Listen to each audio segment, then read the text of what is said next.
இப்ப என்ன சொல்றாங்கன்னா ஒரு முழு எண்ணின் 3 மடங்குடன் ஒரு முழு எண்ணுனா நம்மளுக்கு எந்த நம்பர்னு சொன்னா ஒரு முழு எண்ணு சொல்றோம் அந்த முழு எண்ணோட 3 மடங்கு இப்ப மடங்குன்னு நினைச்சுன்னா அந்த நம்பர் கூட நம்ம 3 பெருக்கணும் அர்த்தம் ஒரு முழு எண்ணின் 3 மடங்குன்னா இப்படி 3 பெருக்கிக்கணும் ஒரு முழு எண்ணின் 3 மடங்குடன் 1 கூட்டினால் இது கூட எதை கூட்டணுமா 1 கூட்டணுமா கூட்டுனா நம்மளுக்கு ஆன்சர் என்ன கிடைக்கும் 10 கிடைக்கும் ஓகே 10 எனில் அந்த முழு எண்ணை காண்க ஃபர்ஸ்ட் நம்ம இதுல இருந்து எக்ஸை கண்டுபிடிச்சிரும் எக்ஸை கண்டுபிடிச்சோம்னா நம்ம அந்த முழு எண்ணை கண்டுபிடிச்சலாம் ஃபர்ஸ்ட் எக்ஸை கண்டுபிடிச்சலாமா இப்ப 3x இங்க இருக்கும் 3x பிளஸ் 1 இருக்கு இந்த எக்ஸ் 1 அங்கிட்டு போகும்போது என்ன ஆயிரும் நம்மளுக்கு மைனஸ் ஆயிரும் 10 மைனஸ் 1 9 அப்படின்னா 3x ஈக்குவல் டு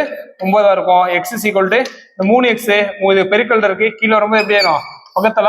மாறிடும் அப்படின்னா வரமுன் 3 3 9 எக்ஸ் இஸ் ஈக்குவல் டு 3 அப்பனா நம்மளுக்கு அந்த முழு எண் வந்து என்னது 3 சரியா